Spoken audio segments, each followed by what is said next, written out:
ब्रेकनंतर स्वागत। एक महत्त्वाची बातमी येते। इराणने सर्व परदेशी नागरिकांना देश सोडण्यास आदेश दिलेले आहेत, सांगितलेले आहेत तसं, कारण इराणमध्ये सुमारे 10,000 भारतीय नागरिक सध्या अडकून पडलेले आहेत। इस्रायलशी झालेल्या संघर्षामुळे देशातील सर्व विमानतळही बंद आहेत। यामध्ये 1595 विद्यार्थी आहेत आणि याबद्दल ट्विट करत असदुद्दीन ओवेसी यांनी माहिती दिली आहे।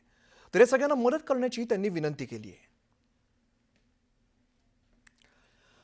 प्रशांत तिला रामदास आमचे प्रतिनिधी अधिकची माहिती देतात। प्रशांत, आपण बघतोय खरं तर 1,500च्या वर आपले विद्यार्थी इराणमध्ये सध्या अडकलेले आहेत। काय अधिकची माहिती येते?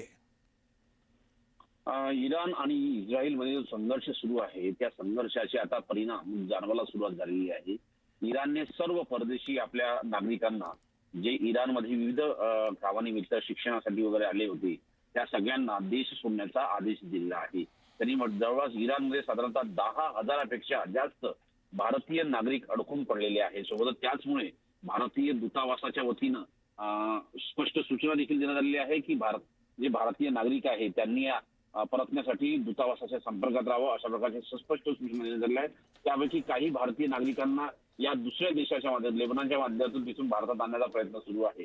असं असताना इराणमधील सर्व विमानतळ सध्या बंद करण्यात आलेले आहे आणि साधारणतः 1595च्या जवळपास हे भारतीय विद्यार्थी सध्या इराणमध्ये अडकून पडलेले आहे।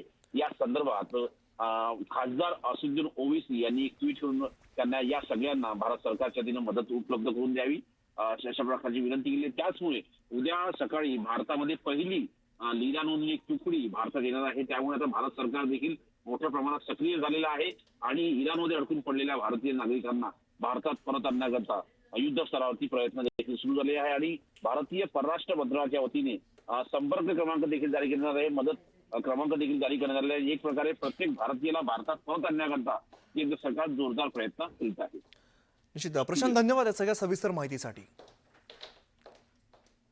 तर इराण